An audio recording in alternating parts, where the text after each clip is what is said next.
सलाम आप सभी को। मैं अदीबा आज बाब लिविंग वर्ल्ड को खत्म करूंगी और उसके कुछ सवालों को हल करेंगे हम लोग साथ में। आगाज करते हैं एक छोटे से मैदान के साथ।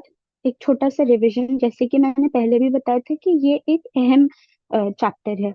अगर हम इसको अच्छे से समझ लें तो बायोलॉजी जैसी साइंस की एक बुनियाद अच्छी हो जाएगी, एक नींव अच्छी खड़ी हो जाएगी। और जब आगे हम लोग पढ़ेंगे तो आसानी से चीजें समझ में आएंगी और दिलचस्प भी लगेंगी। तो मैंने बताया था कि जब हम लोग कोई नाम लिखते हैं, जैसे कि मैंगीफेरा इंडिका, तो मैंगीफेरा का एम बड़े शब्दों में होना चाहिए, मतलब कैपिटल लेटर्स, और इंडिका का आई छोटे में होना चाहिए। और ये मैंगीफेरा डिनोट करता है स्पीशीज, और ये स्पेसिफिक एपिथेट को। ठीक, इतनी इतनी बातें हम लोगों को समझ में आ गई थी। आगे बढ़ते हैं टैक्सोनॉमिक कैटेगरीज की तरफ। कैटेगरी का मतलब होता है एक छोटा सा शब्द, एक टुकड़ा, जिससे मिलकर एक बड़ी सी चीज बन सके। तो क्योंकि क्लासिफिकेशन एक छोटा से टुकड़े से मिलकर बनता है, खफीफ से शब्दों से मिलकर एक पूरा बड़ा सा क्लासिफिकेशन बन सकता है, तो वैसे ही हम लोग पहले छोटे छोटे शब्दों को पढ़ेंगे, फिर उसके बाद एक पूरा क्लासिफिकेशन को देखेंगे। तो classification is not a single step process. इनके कहने का मतलब ये है कि एक छोटा, एक अकेला प्रोसेस नहीं है, but involves hierarchy of steps in which each step represents a rank or category। ठीक, इनके कहने का ये मायने है कि एक ये वाहिद स्टेप नहीं है कि हम सोचें अकेले एक छोटा सा स्टेप लिया और एक पूरा क्लासिफिकेशन को डिफाइन कर दिया। वैसा नहीं होता है। तो एक ये एक ऐसा तरीका है जिसमें छोटे छोटे शब्दों से मिलकर एक पूरा क्लासिफिकेशन तैयार होता है। Since the category is a part of overall taxonomic arrangement, it is called taxonomic category। जैसे कि कैटेगरी एक छोटे छोटे मामूली से अरेंजमेंट से मिलकर बन रही है, तो उसको हम लोग बोलते हैं taxonomic category. All categories together constitute the taxonomic hierarchy. और यही छोटे छोटे कैटेगरीज छोटे छोटे शब्दों से मिलकर एक बड़ी, जब एक छोटे से लेकर बड़े से सामान बनाया जा रहा है, तो उसे हमने हायरार्की बोल दिया। Category is referred to as a unit of classification. In fact, it represents a rank and it is commonly termed as taxon। इनके कहने का मतलब है कि एक यूनिट ऑफ क्लासिफिकेशन है जो एक जैसे एक जैसे तफसीलात रखने वाली चीजों से मिलकर एक यूनिट बना है, एक सर्फ बना है, जो कि एक यूनिट है, और वही एक टैक्सॉन भी है। This is the unit of classification. Taxonomic categories and hierarchy can be illustrated by an example। हम लोग मिसाल के तौर पर लेते हैं कि कोई एक इंसेक्ट है। It represents a group of organism. ये रिप्रेजेंट कर रहा है ग्रुप ऑफ ऑर्गेनिज्म को, जैसे कि जिसमें एक जैसे तफसीलात थे। गिरोह के हयात को हम लोग ने एक जिनमें एक जैसे तफसीलात थे, उनको एक ग्रुप में, एक गिरोह में रख दिया, और फिर उसके बाद उसको बोला कि ये एक टैक्सॉन है, ये एक ज़र्फ है, ये एक टुकड़ा है। शेयरिंग कॉमन फीचर्स, जिनमें कॉमन फीचर्स थे, जैसे कि 3 पेयर ऑफ जॉइंटेड लेग्स। तो इंसेक्ट्स में 3 pair of jointed legs present थे। और क्या हुआ कि इनमें, क्योंकि एक पहचानने वाली चीज थी कि ये इनकी एक पहचान है, ये इनका एक कैरेक्टरिस्टिक फीचर है, तो हमने क्या बोला कि ये एक कैरेक्टरिस्टिक फीचर को हमने एक टैक्सॉन बोल दिया या एक कैटेगरी बोल दी। और फिर इसी कैटेगरी से एक छोटा सा हिस्सा बनाया। और अब हम इसमें जिनमें भी ऐसे 3 pair of jointed leg present होंगे, क्योंकि उनमें तफसीलात सेम है, तो हम क्या करेंगे कि जितने भी इंसेक्ट्स हैं उनको उठाकर इस कैटेगरी में डाल देंगे और ये एक गिरोह बन जाएगा। ऐसे एक जैसे, जिनमें तफसीलात प्रेजेंट थी, जिनमें वो चीजें दिख रही थी, उनको उठाकर एक एक गिरोह बनाया, और फिर उसी को हायरार्की के थ्रू एक छोटे से बड़ा, फिर उससे बड़ा, फिर उससे बड़ा करके एक पूरा सिस्टम बना दिया, जिसे हम लोग ने टैक्सोनॉमिक कैटेगराइजेशन का नाम दिया। आगे बढ़ते हैं। It means insects are recognizable concrete objects which can be classified। कह रहे हैं कि इंसेक्ट एक रिकग्नाइजेबल ऑब्जेक्ट है, बहुत आसानी से समझ आ जाने वाली चीजें हैं कि उनमें छह लेग्स प्रेजेंट होंगे, तो इसका मतलब कि वो इंसेक्ट हैं, और हम लोग उन्हें देखकर बहुत ही आसानी से पहचान लेंगे और उनको उन्हीं के गिरोह में रख देंगे। And thus we were given a rank or category। Can you name other such groups of organisms? तो ये आपसे सवाल कर रहे हैं कि क्या आप ऐसे और ऑर्गेनिजम्स बता सकते हैं? बिल्कुल बता सकते हैं, मैमल्स बता सकते हैं। मैमल्स को हम लोग कैसे डिफाइन करते हैं कि उनमें ईयर पिना होता है, पिना प्रेजेंट होता है, और बॉडी हेयर्स होते हैं। तो अगर हमने आपको दो कैटेगरी, दो तफसीलात बता दी है मैमल्स की, तो अब आप आसानी से उन्हें गिरोह में डाल सकते हैं। जब आप बाहर जाएंगे और बाहर ऐसे ही अलग अलग हयात को देखेंगे, तो आप बोल देंगे कि अच्छा, ये मैमल्स में आता है, और ये इंसेक्ट्स में आता है, और या फिर ये प्लांट है। आप प्लांट भी आसानी से बता सकते हैं। पेड़ पौधों को भी हम लोग आसानी से देख सकते हैं, रिकॉग्नाइज कर सकते हैं, क्योंकि प्लांट हमें ग्रीन दिखेंगे, उनमें बार्क हो सकती है, ठीक, लकड़ी हो सकती है।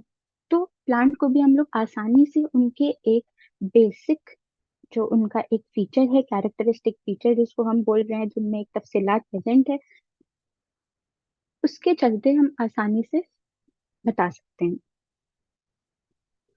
Remember, groups represent category. Category further denotes rank, and each rank or taxon in fact represents a unit of classification.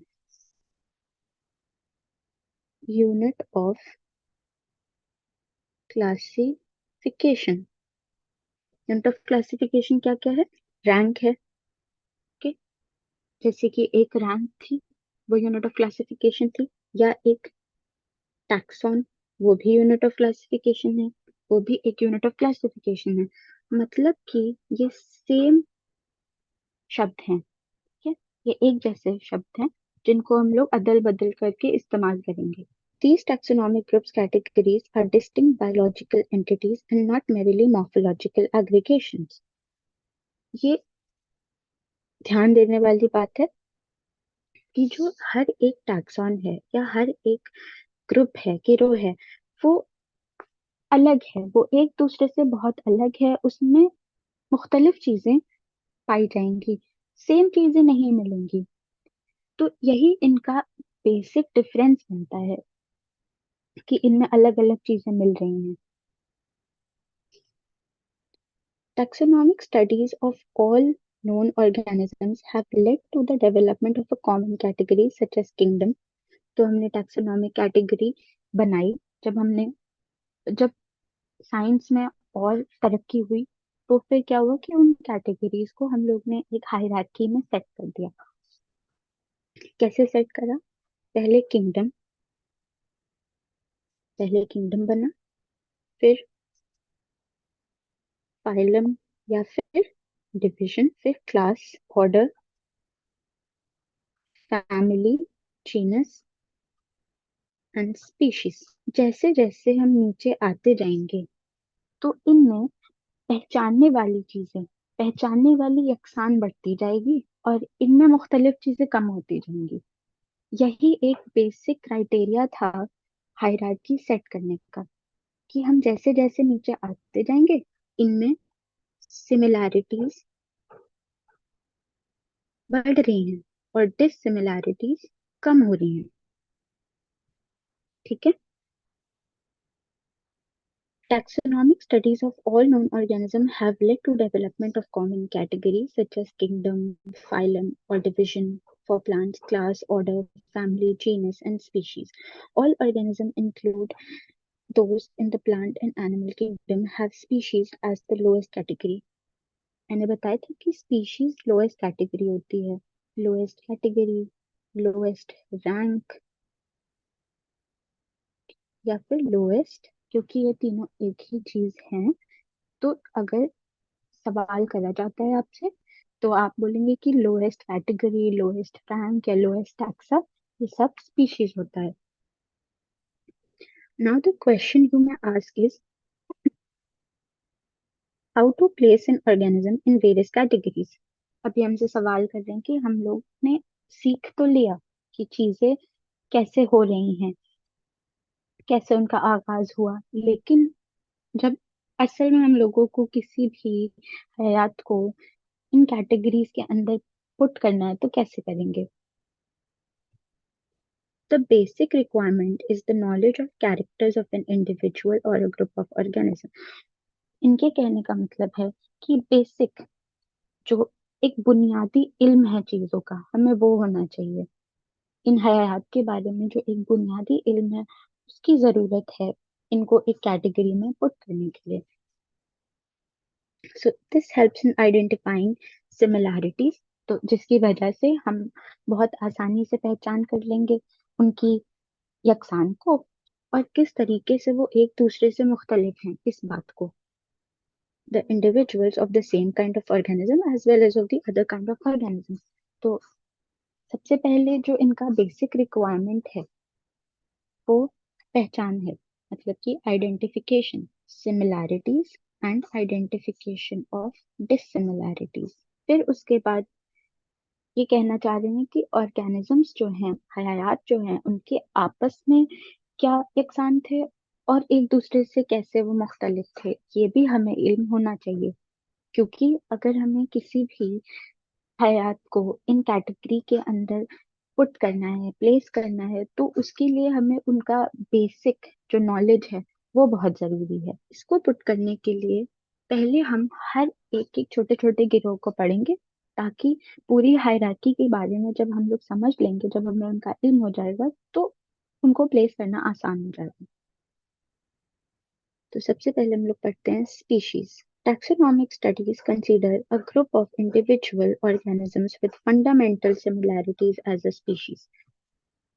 मतलब कि जो उनकी बुनियादी सिमिलैरिटी है, जो उनकी बुनियादी सिमिलैरिटीज हैं, जो उनके यकसान हैं, बुनियादी यकसान है, जब वो एक जैसे होंगे, जब वो मिलते जुलते मिलेंगे, तब हम बोलेंगे कि ये एक स्पीशीज है, ये एक स्पीशीज को बिलोंग करता है। तब हम उन सारे हयात को उठाकर उस गिरोह में डाल देंगे जिससे हमने स्पीशीज का नाम दिया, क्योंकि उनमें एक बुनियादी यकसान मिल रहा था हमें। तो फंडामेंटल सिमिलैरिटी जब मिलेगी तो हम बोलेंगे कि वो स्पीशीज को बिलोंग करता है। One should be able to distinguish one species from the other closely related species based on the distinct morphological differences। इनके कहने का मायने है कि जब हम किसी भी हयात को देखें और हम इस बात का इल्म कर लें कि इसमें क्या यकसान है, वो कैसे एक दूसरे से मिलते जुलते हैं और क्या मुख्तलिफ चीजें एक दूसरे को लेकर इनमें पाई जा रही हैं, तब हम कह लेंगे कि ठीक है, हमको एक इतना इल्म हो गया है कि हम एक हयात से दूसरे हयात को अलग कर लें। तो जब ये इल्म हो जाएगा तो हम स्पीशीज भी अलग अलग कर सकेंगे। दो स्पीशीज अलग कर सकते हैं हम लोग जब हमें उनके बुनियादी हयात और उनके बुनियादी मुख्तलिफ चीजों की पहचान हो। ठीक है, let us consider Mangifera indica. मिसाली तौर पर ये कह रहे हैं कि मैंगीफेरा इंडिका का एग्जाम्पल लेते हैं, सोलेनम ट्यूबरोसम, पटेटो और पैंथेरा लियो। जब हम इन अल्फाजों को देखेंगे तो हम समझेंगे कि मैंगीफेरा इंडिका, अगर आपको थोड़ा सा भी इल्म होगा तो आप मैंगीफेरा इंडिका समझ जाएंगे कि ये मैंगो की बात हो रही है। ठीक है, सोलेनम ट्यूबरोसम पोटैटो की बात हो रही है, पैंथेरा लियो टाइगर की बात हो रही है, या लायन की बात हो रही है। Fifth line. All the three names, Indica, tuberosum, and Leo, represent the specific epithets, while the first word Mangifera, Solanum, and Panthera are genera and represent another high level of taxon or category. Each genus may have one or more than one specific epithet representing different organisms but having morphological similarities. इनके ये मायने हैं कि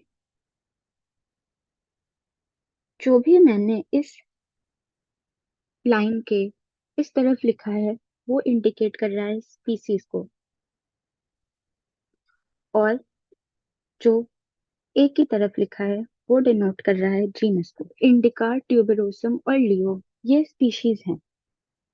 ये एक ऐसा गिरोह है जिसमें कि अगर कोई भी चीज हमने रख दी, इसका मतलब कि उन दो चीजों के बीच में कोई भी मुख्तलिफ चीज प्रेजेंट नहीं होगी। कोई भी मुख्तलिफ चीज आप उनमें नहीं पाएंगे, वो एकदम ही सिमिलर चीजें उनमें आपको मिलेंगी। उनमें 100% सिमिलर चीजें या 100% यकसान आपको मिलेंगे। ठीक है।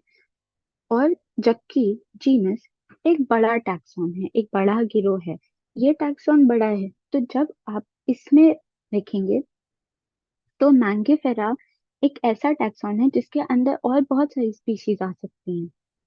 बहुत सारी स्पीशीज, छोटी छोटी अलग अलग स्पीशीज आएंगी। तो इनमें एक लेवल तक तो यकसान प्रेजेंट है, लेकिन कुछ मुख्तलिफ चीजें भी प्रेजेंट है, जिसकी वजह से एक और छोटा सा गिरोह बना।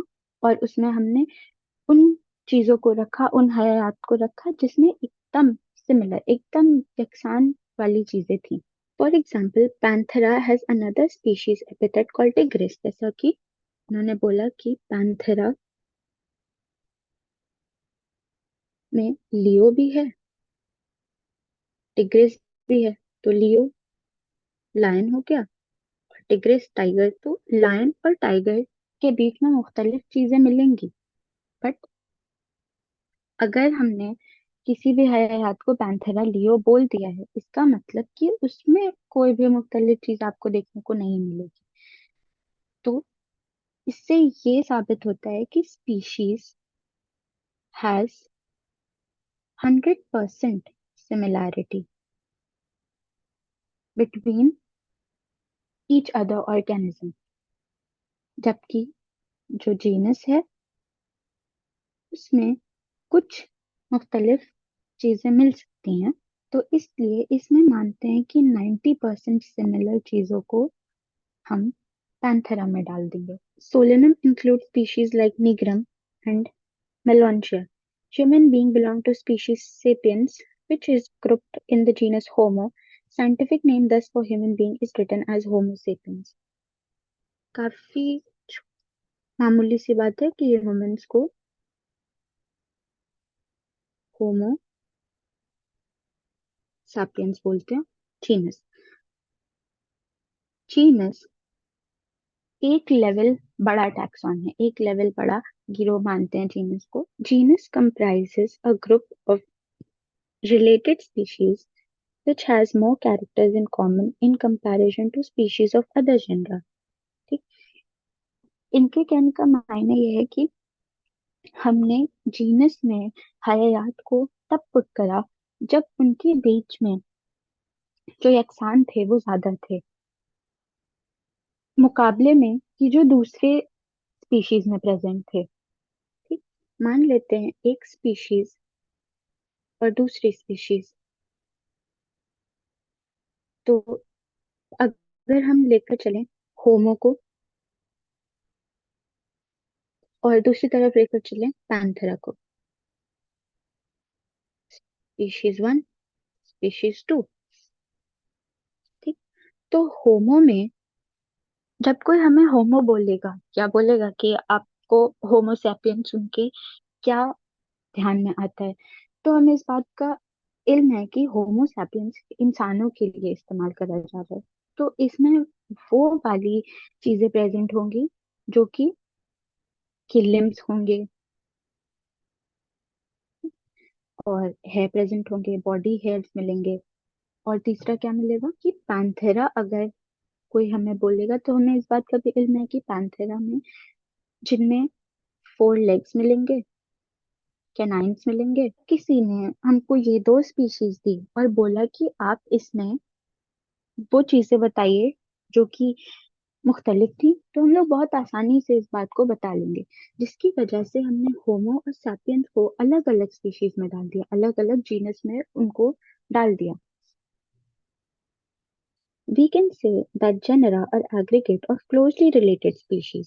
जैसा कि मैंने बोला, genera उन चीजों का, उन हयात का गिरोह है जिसमें कि सबसे ज्यादा यक्षान प्रेजेंट थे.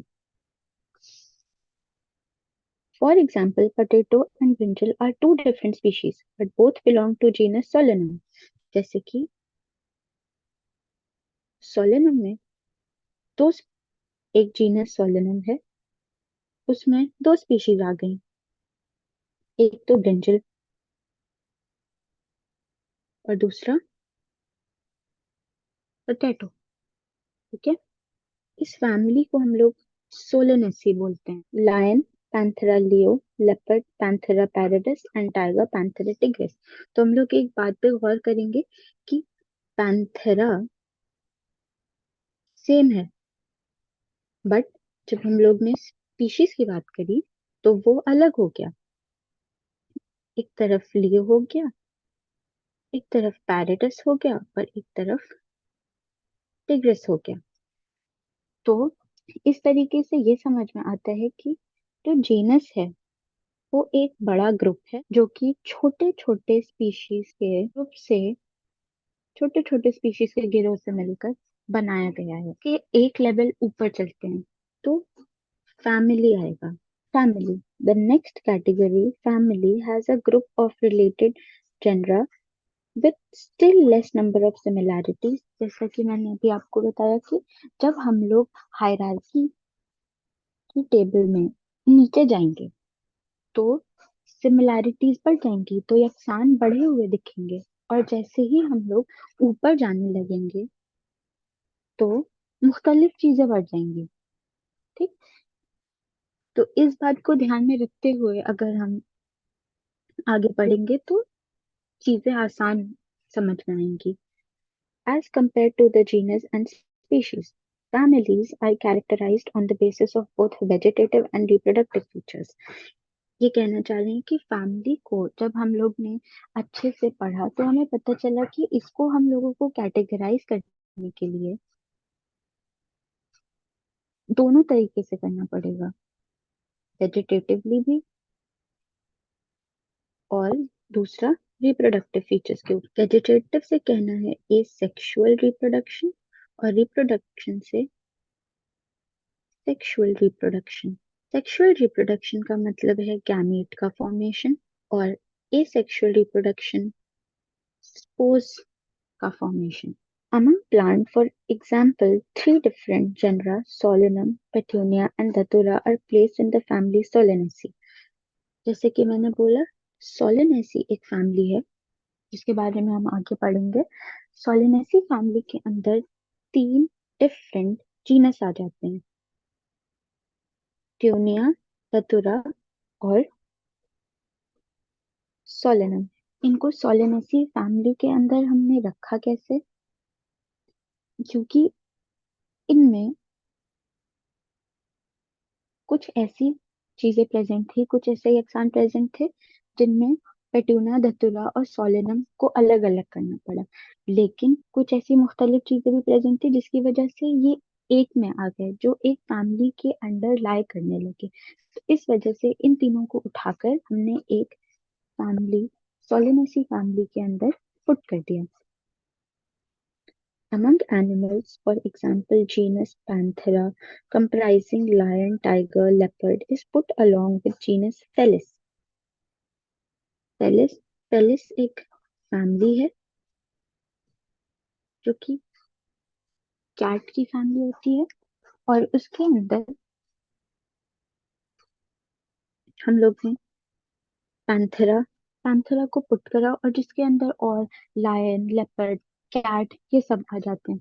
तो इसमें भी हमने देखा कि यक्षान क्या थे और मुख्तलिफ चीजें क्या थी. और जब हमने इन इन चीजों का हमें इल्म हुआ कि इनके बेसिक चीजों का जब इल्म हो गया तो हमको यक्षान और मुख्तलिफ चीजों के बारे में भी पता चल गया. हमने उनको एक गिरोह में डाला और फिर उसके बाद एक फैमिली के अंदर पुट कर दिया. Similarly, if you observe the features of a cat and a dog, you will find some similarities and some differences as well. कह रहे हैं कि जब हम एक कैट को और एक डॉग को देखेंगे तो हम देखेंगे कि इसमें बहुत सारी ऐसी चीजें मिल रही हैं जो कि मुख्तलिफ हैं। बहुत जाहिर सी बात है, बहुत जाहिर बात है कि जब हम एक कैट को और एक डॉग को देखते हैं तो पता चल जाता है कि नहीं, ये कैट है और ये डॉग है। क्योंकि उनमें जो भी मुख्तलिफ चीजें मिल रही थी वो हमारे जहन में बहुत अच्छे से बैठी हुई हैं। तो इसी तरीके से बाकी सारे हयात को भी जब हमको पुट करना हुआ तो हमने सबसे पहले उनकी यकसान को देखा और उनको नोट डाउन कर लिया, फिर उसके बाद उनकी मुख्तलिफ चीजों को देखा और उसको भी नोट डाउन कर लिया, और फिर उसके बाद उसको उठाकर एक स्पीशीज, एक जीनस, फिर एक फैमिली, और फिर आगे ऑर्डर में डाल देंगे। Order, you have seen earlier that categories like species, genus, families are based on number of similar characters. Similar similarities के ऊपर बेस था, जितना ज्यादा सिमिलर होता जाएगा उतना छोटा गिरोह होता जाएगा और वो आपस में स्पीशीज में रख दिए जाएंगे। Generally, order and other higher taxonomic categories are identified based on the aggregates of characters. ये जब हम लोग ऑर्डर या इसके ऊपर जब और हम लोग देखेंगे कि क्लास है, फाइलम है, तो इसमें क्या पता चलेगा कि बहुत कम सिमिलैरिटीज मिल रही हैं, बहुत कम यकसान मिल रहे हैं। Order being a higher category is the assemblage of the families which exhibit a few similar characters। मतलब कि इनमें मुख्तलिफ चीजें बहुत ज्यादा मिल रही हैं जबकि सिमिलर चीजें बहुत कम मिल रही हैं, फिर भी इनको एक ऑर्डर में रखा गया है क्योंकि इनका जो लीनिएज था, जहाँ से ये आ रहे थे, जहाँ से इनकी बुनियाद थी, वो सेम थी। तो जब हम लोग पीछे की चीजें देखेंगे, जब पुरानी चीजें देखेंगे और फिर उसकी वजह से एक ऑर्डर में रखेंगे, तब उनमें सिमिलैरिटीज कम हो जाएंगी और डिसिमिलैरिटीज बढ़ जाएंगी। The similar characters are less in number as compared to different genera included in a family. Plant families like Convolvulaceae, Solanaceae are included in the order Polymonials based on the floral characters, जैसे कि मैंने बोला। और कोई ऐसा एक character होगा जो जिसमें यकसान होगा, जो एक जैसा दिख रहा होगा, तो फ्लावर के बेसिस पे हम लोग ने एक ऑर्डर बनाया, कॉन्वेव। इस ऑर्डर के अंदर हमने सोलेनेसी और इंक्लूडेड पॉली, फ्लावर के बेसिस पे पॉलीमोनेल्स, सोलेनेसी, और इन दो फैमिलीज को एक ऑर्डर में डाला जो कि पॉलीमोनेल्स थे। किस बेसिस पे? फ्लावर के बेसिस पे। फ्लावर को एक हमने बुनियाद बनाया और उसके बाद हमने देखा कि किन किन फैमिलीज में ऐसा फ्लावर मिल रहा था, उसको हमने एक ऑर्डर में डाल दिया। The animal order Carnivora include families like Felidae and Canidae. Class. This category includes related orders. For example, order Primata, comprising monkey, gorilla, gibbon, is placed in class Mammalia, along with order Carnivora, that includes animals like tiger, cat, dog. Class Mammalia has other orders all Mammalia, और Mammalia के अंदर Carnivora और mammals, ये सब Mammalia के अंदर आ गए। Carnivora जो कि फ्लैश ईटिंग थे, और मैमल्स जो कि ईयर पिना बॉडी है जिनमें प्रेजेंट थे। क्लास के ऊपर फाइलम आया। Phylum, classes comprising animals like fishes, amphibians, reptiles, birds, along with mammals, constitute the next higher category called phylum. All these based on the common features like presence of notochord and dorsal hollow neural system are included in phylum Chordata. Phylum Chordata, जिनमें notochord present थी और जिनमें hollow neural system present था, उनको एक phylum Chordata में रखा और फिर उसके अंदर एप्स, मंकीज, किपन्स, उसके अंदर ये छोटे छोटे गिरोह आ गए। In case of plant, classes with a few similar characters are assigned to a higher category called division. In plants, division is present. Animals में phylum present होता है और plants में division. Kingdom, kingdom is the highest rank, largest. ये एक kingdom होता है. All animals belonging to various phyla are assigned to the highest category called kingdom Animalia. Kingdom हमने कितने kingdom पढ़े? जब Animalia, Plantae, तो ये सारे kingdoms थे. In the classification system of animals, the kingdom Plantae, on the other hand, is distinct and comprises of all plant from various divisions. Plantae जब बात हो गई तो इसका जो एक बुनियादी एक फीचर था वो क्या था कि ये ग्रीन प्लांट होने चाहिए और फोटोसिंथेसिस एक बेसिक जो रिक्वायरमेंट थी वो थी कि प्लांटी में आने के लिए ग्रीन या बार्क होना या उनका फोटोसिंथेसिस करना बहुत जरूरी था और जबकि एक्सेप्शंस हर जगह हम लोगों को मिलेंगे. ठीक है. Henceforth, we will refer to these two groups as animal and plant kingdom. तो चुनांचे हम देखेंगे कि इन ग्रुप्स को हमने एनिमल और प्लांट में रख दिया. The taxonomic category from species to kingdom have been shown in ascending order starting with the species. These are broad categories. However, taxonomists have also developed subcategories in this hierarchy to facilitate more sound and scientific placement of various taxa. यहाँ पर ये कह रहे हैं कि इन्होंने हम लोगों को एक हायरार्की के फॉर्म में ये क्लासिफाई करने का तरीका बताया. Kingdom, phylum, class, order, family, genus और स्पीशीज. तो हम सबसे पहले क्या करेंगे कि स्पीशीज जिसमें सबसे ज्यादा यकसान हमें मिलेगा हम उसे स्पीशीज में डाल देंगे. फिर उसके बाद थोड़ी सी मुख्तलिफ चीजें मिली हमने उसको एक जीनस में डाल दिया और ऐसे करके एक हायरार्की के फॉर्म में हम आगे बढ़ते गए और फिर किंगडम जो कि सबसे बड़ा टैक्सॉन था हमने उसमें देखा कि या तो वो मोनेरा हो सकता है या तो वो प्रोटिस्टा हो सकता है या तो वो फंजाई होगा या प्लांटी होगा या एनिमेलिया होगा. बस यही किंगडम्स हमारे पास प्रेजेंट है और इन्हीं के अंडर ये सारी चीजें phylum, class, order, family, genus, species ये सारे छोटे छोटे मामूली से जो गिरोह हैं वो आ जाएंगे. अब बात आती है कि ये कह रहे हैं कि हमने कभी कभी फाइलम में भी डिवीजन कर दिए हैं और क्लास में भी. जैसे कि क्लास में डिवीजन करते हैं सुपर क्लास, सब क्लास, सुपर ऑर्डर, सब ऑर्डर, फैमिली, सब फैमिली. इस तरीके से बीच में भी कुछ डिविजन्स करे गए ताकि जब हम लोग क्लासिफिकेशन असलियत में करें तो वो थोड़ा आसान हो जाए और उसका जो साइंटिफिक बेसिस है वो काफी अच्छा मिले. Look at the hierarchy figure 1.1. Can you recall the basis of arrangement? Say, for example, as we go higher from species to kingdom, the number of common characteristics goes on increasing. ये कह रहे हैं कि जब हमने इसको देखा तो क्या हम लोग रिकॉल कर पा रहे हैं कि जब आपने इसको पढ़ा तो किस तरीके से आपने जो हयात थे उनको कैसे पुट कर रहे थे? क्या हम लोग वो चीज रिकॉल कर पा रहे हैं? क्या हमारे जहन में अच्छे से है?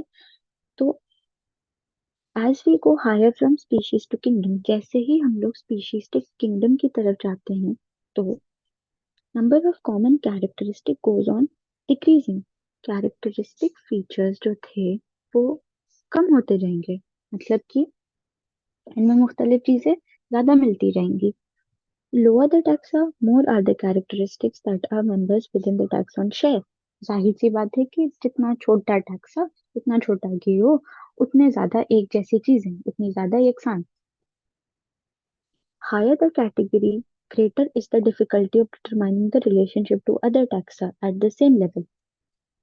ये भी काफी ध्यान देने वाली बात है कि जितना ज्यादा कैटेगरी ऊपर होगी, जैसे कि फाइलम या क्लास या ऑर्डर, तो दो फाइलम के बीच में सिमिलैरिटी को देखना वो थोड़ा सा दिक्कत देने वाला हो जाएगा।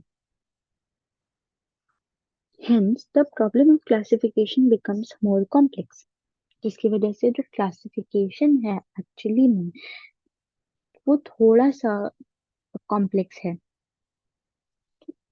Table 1.1 indicates the taxonomic categories to which some common organisms like housefly, man, mango, and wheat belong. तो इन्होंने कुछ एग्जाम्पल्स हमें दिए हैं जिसको हमको याद कर लेना है या हमारे जहन में होने चाहिए, इनका हाफिजा करना होगा। कि man biological name Homo sapiens होता है, और इनका जीनस होमो, और स्पीशीज क्या है, सैपियंस। फैमिली होमिनिडे, ठीक है।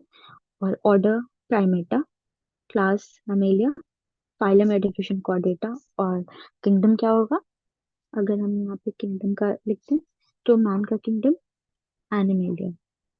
ठीक।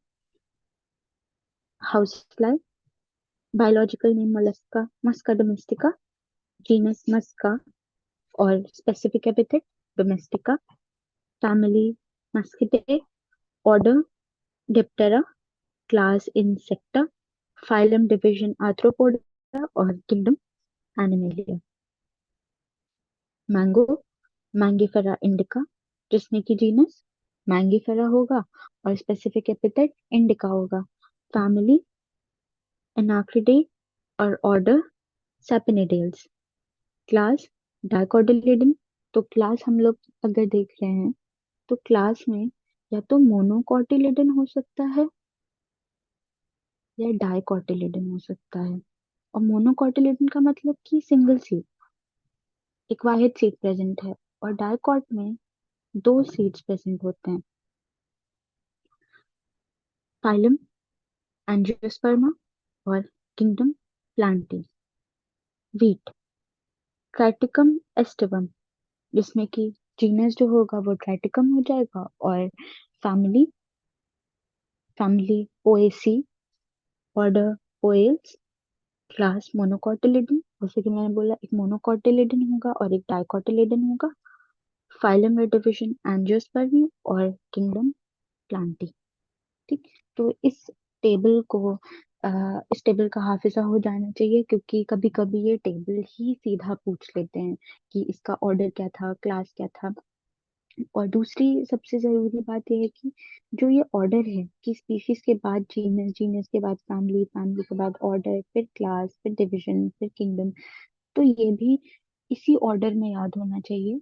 क्योंकि इस पर भी कभी कभी क्वेश्चन पूछता है कि आप इसको सही ऑर्डर में अरेंज करिए, या कहाँ पर ऑर्डर गलत है उसको मार्क करिए। एक बार क्विक समरी देखते हैं। The living world is a rich in variety. Millions of plants and animals have been identified and described, but a large number still remains unknown. हम लोग ने पढ़ा था कि मिलियंस हैं, 1.4 to 1.5 मिलियन, जो कि अभी डिस्कवर करे गए हैं, बट बहुत सारे अभी ऐसे हैं जिनको हम लोग अभी डिस्कवर कर ही नहीं पाए हैं। The very range of organisms in terms of size, color, habitat, physiological and morphological features, मतलब साइज के बेसिस पे, कलर, उनका कलर किस तरीके का है, किस रंग के हैं, किस ढंग के हैं, उनका जो बाहरी दिखने वाला हुलिया है वो कैसा है, या अंदर जो उनके अंदरूनी चीजें हैं वो किस तरीके की हैं, उसके बेसिस पे हम लोग ने ऑर्गेनिजम्स को डिवाइड करा और उनको एक गिरोह में रखा। Seek the defining characteristics of living organism in order to facilitate the study of kinds and diversity of organism. Diversity of organism को देखने के लिए biologists have evolved certain rules and the principles for identification. तो biologist ने कुछ rules निकाले कि हम लोग इस तरीके से, ये एक तरीका होना चाहिए चीजों को देखने का और उनको समझने का। Nomenclature and classification of organism, तो आइडेंटिफिकेशन, नॉमेनक्लेचर और क्लासिफिकेशन। हमने सीखा था कि पहले हम एक जो हयात है उसको आइडेंटिफाई करेंगे, ठीक है, फिर उसके बाद उसको नाम देंगे, और फिर उसके बाद उसको किसी एक गिरोह में रखेंगे, उसको क्लासिफाई करेंगे, और इस तरीके से एक हयात का प्रॉपर आइडेंटिफिकेशन भी हुआ, नॉमेनक्लेचर भी हुआ, और उसका क्लासिफिकेशन भी हो गया। फिर उसको पढ़ना हमारे लिए आसान हो जाएगा। The branch of knowledge dealing with these aspects is referred to as taxonomy. तो जो भी इस चीज के साथ जो अ, जो एक नॉलेज है, इल्म है इस चीज को लेकर, उसे हम लोग टैक्सोनॉमी बोलते हैं। जैसे बायोलॉजी होता है, जैसे फिजिक्स होता है, वैसे ही टैक्सोनॉमी भी होता है। The taxonomic studies of various species of plants and animals are useful in agriculture, forestry, industry, and in general for knowing our bioresources and their diversity. और ये जरूरी क्यों है? क्योंकि एग्रीकल्चर की किसान किस तरीके से किस प्लांट को, ठीक है, किस पौधे को ले रहा है, किस पौधे से किस तरीके का वो फ्रूट ले रहा है, किस तरीके से हम लोगों को नॉर्मल खाने पीने की चीजें मिल रही हैं, उसके लिए जरूरी है। तो taxonomic studies of various species of plant animal are useful in agriculture, forestry, industry, and in general for knowing our bioresources and their diversity. The basic taxonomy, like identification, naming, and classification of the organism, are universally evolved under international codes, ICBN or ICZN, International Code for Botanical Nomenclature, IC International Code for Zoological Nomenclature. Based on the resemblances and distinct differences, each organism is identified and assigned a correct scientific biological name comprising of two words as per binomial system of nomenclature. Binomial Mangifera species genus, और और क्योंकि एक organism तो ये binomial nomenclature हो गया. An organism represents occupies a place or position in the system of classification. There are many categories, ranks, and are generally referred to as taxonomic categories or taxa. All category constitute a taxonomic hierarchy. जो एक basic taxon था, उससे मिलकर एक taxonomic hierarchy बनी. Why are living organisms classified? एक answer तो classification का यहीं पर लिखा है कि टैक्सोनॉमिक स्टडीज या टैक्सोनॉमी क्यों जरूरी थी. The taxonomic studies of various species of plant and animal are useful in agriculture, forestry, basic knowledge. There are millions of organisms and female की plant भी हैं और animal भी that live near the native place. उनके identification के लिए, उनको पहचान करने के लिए जरूरी था कि क्लासिफिकेशन.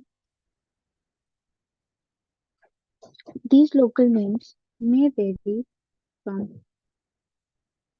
place to place. और ये लोकल नेम जगह जगह से बदल भी सकते हैं, कि कहीं पर किसी एनिमल को, किसी आयात को कुछ बोल रहे हो और कहीं पर कुछ और बोल रहे हो.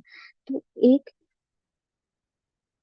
एक प्लेटफॉर्म, सेम प्लेटफॉर्म प्रोवाइड करने के लिए कि एक एनिमल का एक ही नाम हो और उसे एक ही नाम से पहचाना जाए ऑल ओवर द वर्ल्ड, पूरे दुनिया में, तो उसके लिए हम लोग को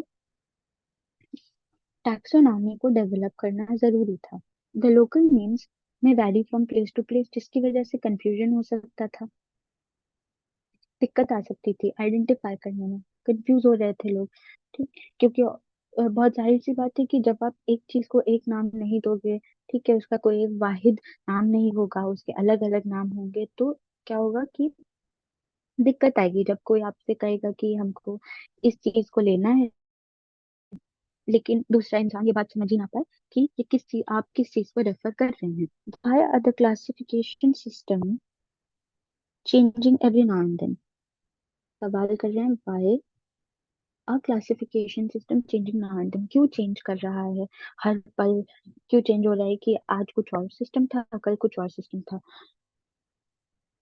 ऐसा इसलिए हो रहा है क्योंकि पहले जो फोकस था, पहले के जो लोग थे, उनका फोकस था कि वो जो भी हयात है वो कहाँ से आ रहा है, उसका हैबिटेट क्या है, वो कहाँ रहता है, और वो किस तरीके का आपस में जो उनका गिरोह है वो किस तरीके से एक दूसरे को देखते हैं। उस तरीके से जब हम लोग देख रहे थे तो कुछ और क्लासिफिकेशन का सिस्टम था, कि जब हम लोग एक्सटर्नल फीचर्स को देख रहे हैं, बाहरी फीचर्स को देख रहे हैं, अंदर का हम लोग नहीं देख रहे हैं, जिसकी वजह से क्या हो रहा था कि कभी कभी जो बैक्टीरिया थे या जो कभी कभी फंजाई था उसको हम लोग ने बैक्टीरिया समझ लिया, या बैक्टीरिया को कभी हमने फंजाई समझ लिया।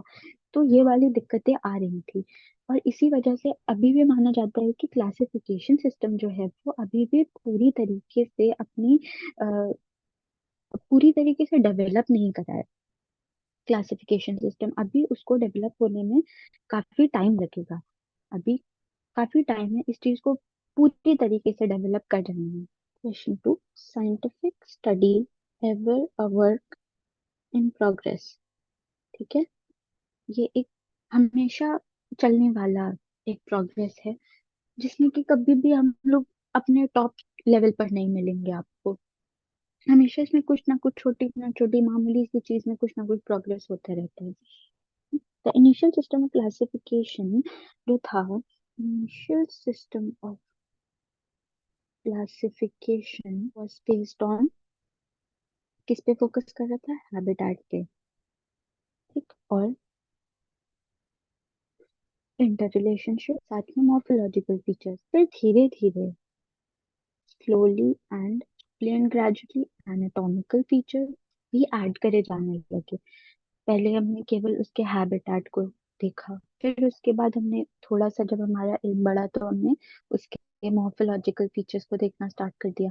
फिर धीरे धीरे हमने एनाटॉमिकल फीचर्स, एनाटॉमिकल फीचर्स का मायने है कि अंदर का जो जिस तरीके से वो हयात बना है, उसके अंदर कौन से सेल्स प्रेजेंट हैं, वो यूनिसेलुलर है, मल्टी सेलुलर है, उसके अंदर यूकैरियोटिक सेल प्रेजेंट है या प्रोकैरियोटिक सेल प्रेजेंट है। जब हमने ये देखना चालू करा तब हमको पता चला कि नहीं, बहुत सारे जो हयात थे वो एक दूसरे से बहुत अलग थे। हमें लग रहा था कि वो एक जैसे दिख रहे हैं, बट वो एक्चुअली एक जैसे नहीं थे।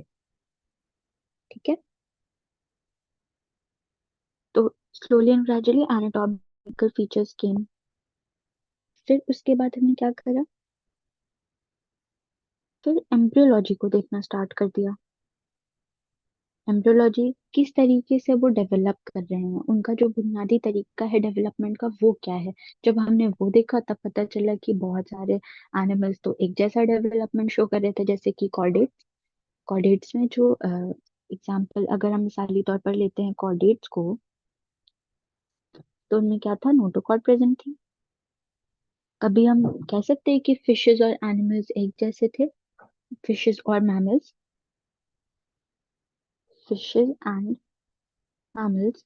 हम कभी ये बात को कभी इस बात का एक पुख्ता सबूत ला कर दे ही नहीं सकते थे कि फिशेस और एनिमल्स एक जैसे हैं, अगर कोई पहले हमको ये बात बोलता।